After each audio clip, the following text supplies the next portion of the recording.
Well, I don't know what you think, ladies, but I just think too little, too late. Why has he waited until he's sorry. gone in Big Brother to come out with his apology? Yeah. Exactly. And if I were him, I would hope I was going to stay in for a while, because if I was her, I would wring his neck. Why has he done it, like, publicly, rather than ring her up and say, I'm sorry, Anthea, for all, you know, what happened over those years? Maybe he has. Well, I don't think he has. I think he's done it to try and get votes on Big Brother. That's what I think. Well, the whole thing just seems... I mean, as reported in the newspaper, and OK, you're never entirely sure, but it just feels really self-pitying, you know, in terms of Anthea, and that he was at his lowest point, you know, because he was 50 million quid in debt.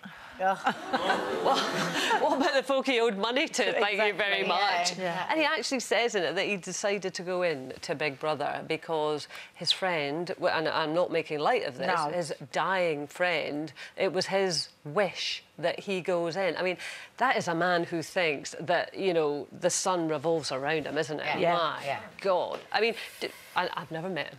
Can I just say that? I was at their wedding. Oh! On the bride's side or the groom's side? Bride's side. Hashtag awkward. You just keep saying what you think. That's why we love you.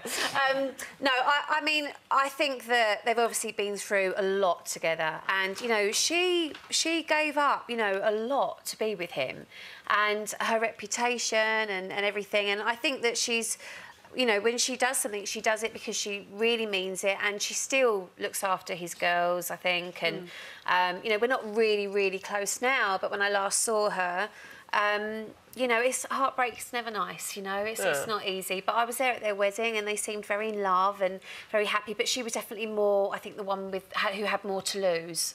Do you think she'll appreciate a sorry from him? Do you think she'll appreciate a sorry from him? Yeah, I mean, I know that I got an apology once. I got an apology once. From a lover in my past.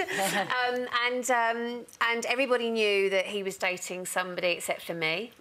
And a friend of a friend kind of like hinted at what was going on. There were a few red flags. And then years later, he called me and said, listen, I treated you really badly. I've settled down and I've grown up a lot. And I just wanted to say I'm really sorry for the way that I treated you. What?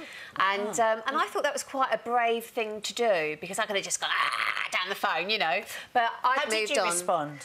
I just said, well, you know, I was a bit sort of miffed at first, but then I just sort of thought, no, that is a brave thing to do, because we always want the other person to do the right thing, and we're not always right ourselves, are we? That's right. There's always faults on both sides, and I had a wee pop at Grant there, but I suppose, you know, when they got together, a lot of people were critical of Anthea because he was married and stuff, so that you never truly know what goes on behind closed doors, do you? Relationships can be so messy. Did it heal? Because, you know, when you break up with somebody, there's all those wounds and they sort of scar over a bit. Did it heal anything further when you made that apology? I think for me, it kind of stopped me doubting myself, because I think when someone cheats on you, it really affects your self-esteem. Yeah.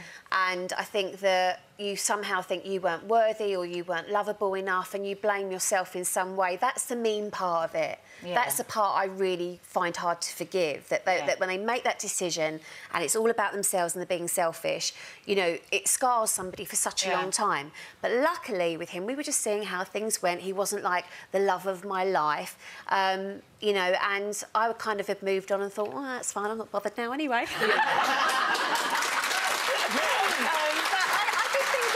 Responsible thing, you know, a thing to do. I don't think he expected a medal. He wasn't sort of like offloading. He just felt like it was the right thing to do, which I thought was quite good. I mean, Linda, you've mentioned before in the programme, obviously. I was with someone for 11 years who was probably like a serial cheat. I'd caught him lots and lots of times, and then just one day I just realised... I mean, probably my biggest regret is I didn't finish it earlier.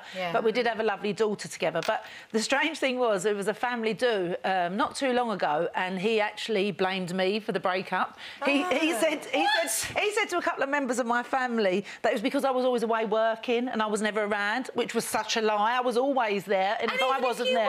were away. I know, yeah, that was his excuse. I think he was trying to make himself feel better by trying to blame me for being away working or whatever. And it was really not the case, you know, like I was always around. I don't know how anyone could treat Linda badly. Really? And it's funny, it's interesting, because we do talk about this particular person, and I see, because you're always jolly, you're such a generous person, you're such a kind person. But I do see that you know, that darkness goes across your eyes when you talk about him, because he really... Well, he was like my first boyfriend, really. Yeah. We met when we were 17 and then we had Lauren, and I mean, he cheated on me when I was pregnant with Lauren as well. But I have to say, in his defence, he is a really good dad. He's always been in touch with Lauren and they've got a really good relationship. He's a really good granddad and everything.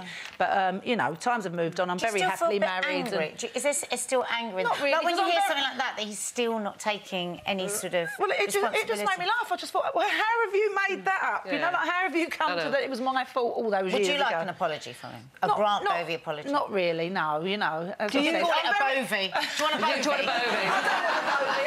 Bovey? Do you ever question yourself? I mean, a guy that I went out for a long time cheated on me, and I mean, on paper, I was absolutely the one who was wronged, and he was the dirty dog. But when actually, in my private moments, I go back over the relationship, I can see things that I did wrong. And that's not to justify... No, steady, we don't have long. Not just... Just give me one of those. Just give me one. What did you do wrong? I wasn't particularly emotionally giving. I wasn't particularly affectionate. I was quite kind of remote. And yeah, you sound awful. She deserved it. It deserved to be dumped. You know, and I'm not saying that, you know, I take that all on myself, that I deserved it, because I think he still behaved badly, but it was back to where we started. It's never clean cut, is it? No. We've all moved on, haven't we? You know, we're all happy now. For more Loose Women action, click here. And I'd subscribe if I were you. It's totally free, and it means you'll be kept up to date with new videos and exclusive YouTube content.